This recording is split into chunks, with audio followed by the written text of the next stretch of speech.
you like teenage girls? When you say teenage, how old are we talking? Girls who are teenagers. For someone to come home with me, all you have to do is be.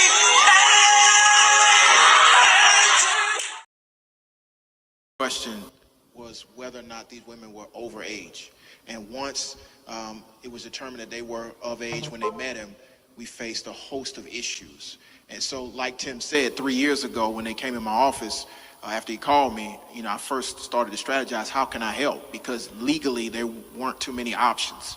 But what we had to do was destroy the narrative that's been surrounding this individual and many cases like this, that these are women that no one cares for, that these are women that no one will fight for. And so we took a outside the box approach, and we started to destroy the narrative.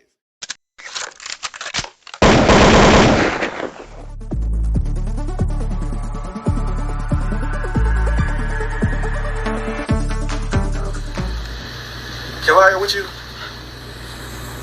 What? ACT, did you see this?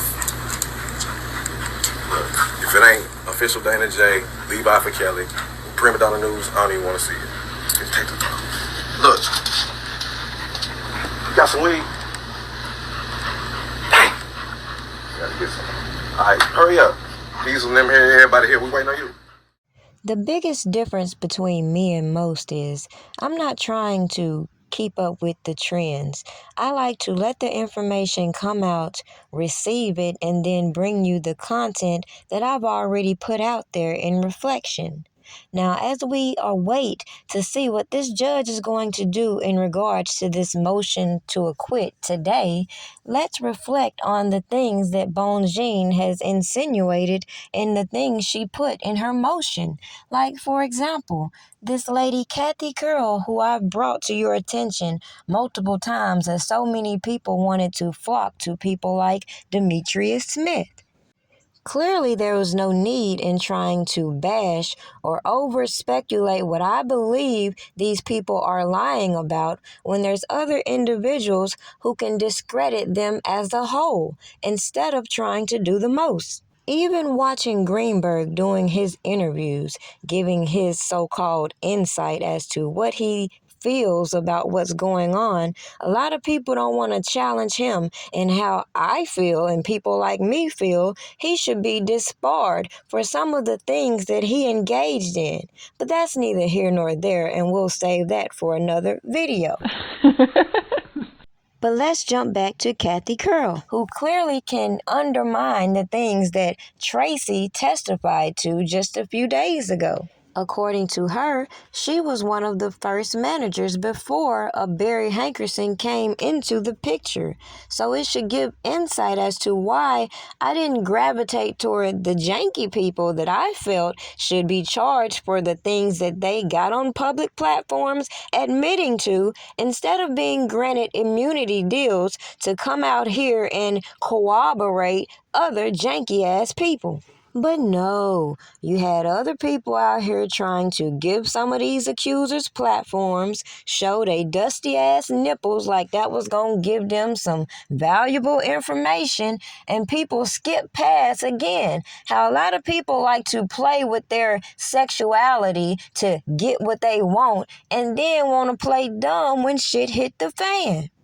The icing on the cake, these simple-minded women that follow this logic, they'll spend their time trying to taunt and harass women who clearly see that ain't the way to go, but be the biggest cheerleaders for all this janky-ass shit we've seen on display that reveals the type of activities going on behind the scenes in which I don't feel had anything to do with Robert Kelly. So if these people were engaging in all these threesomes and all this extra shit, and other people over here are trying to extort him, and all this janky-ass evidence start to appear, doesn't that give you more room for reasonable doubt instead of steady trying to give these interviews to these janky-ass people who can't even keep their story straight?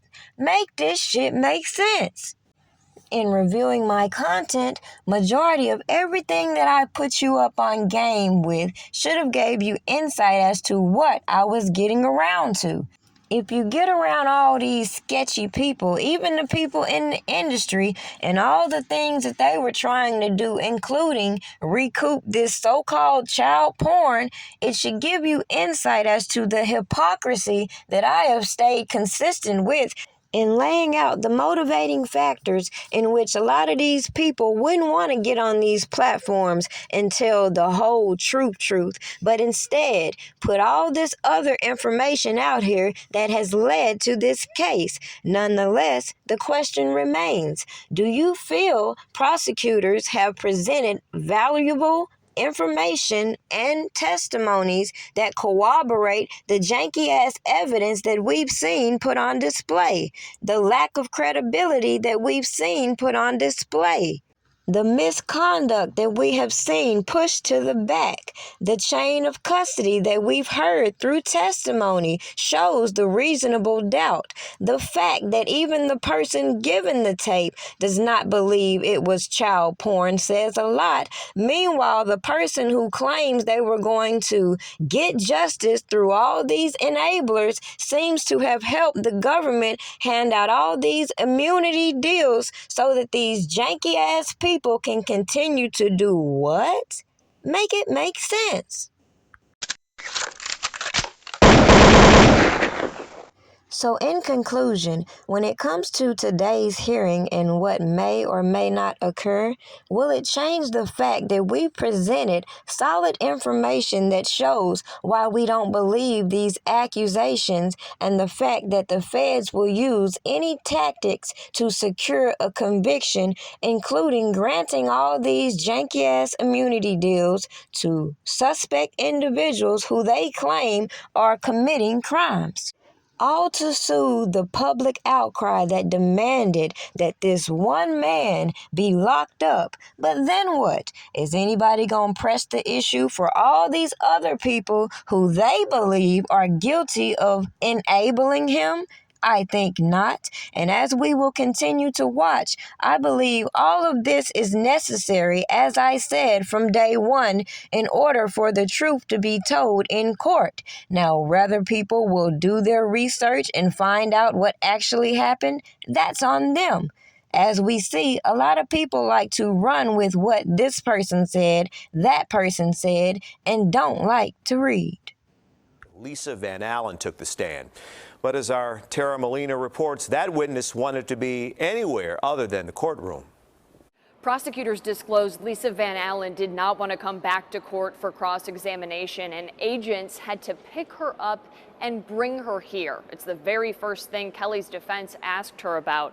She said that she's exhausted, and not wanting to come and not coming are very different things. It didn't cool down from there. Lisa Van Allen back on the stand for another emotional day in the R. Kelly trial. Shortly after addressing not wanting to come back a second day, Kelly's defense dove right in, asking Van Allen about a comment she made on testifying for Jane, the pivotal witness in this case, who testified to sexual abuse by Kelly starting when she was 14 years old. Van Allen and Jane both detailing a sex tape they're in with Kelly when Van Allen was 18 and believed Jane was 16 at the time. Kelly's defense asking Van Allen why she's here testifying for a person she admits she sexually abused. At that point, she broke down on the stand, sobbing. Van Allen said, "I'm not proud of that. I don't know what woman would be proud of that." Going on to say she's in court to admit her wrongdoings and hold Kelly accountable, and they're trying to make her the bad guy. Kelly's defense continuing to pick apart her testimony and what she's said on the record and under oath in the past. Remember, Van Allen testified in Kelly's 2008 trial in Cook County.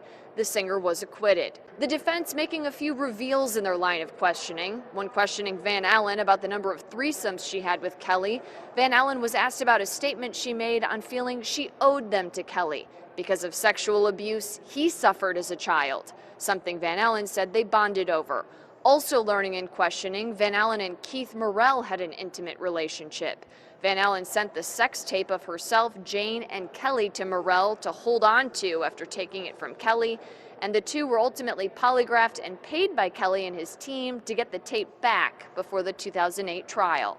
Something we heard about from Keith Morell himself when he was called as a witness here later this afternoon, detailing a call he got from Kelly's former business manager saying he knew he had that tape, and then talking about the deal that he made with Kelly and his team to return it.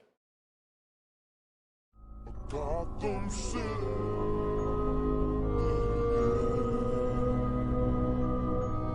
City of justice, yeah, a city of love, a city of peace, every one of us.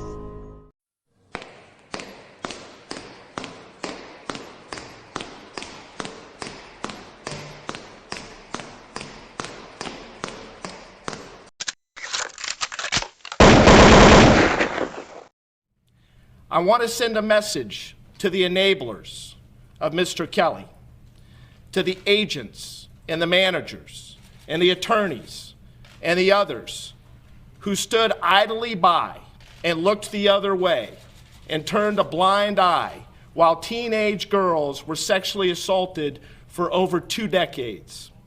I will not rest until each of you is brought to justice.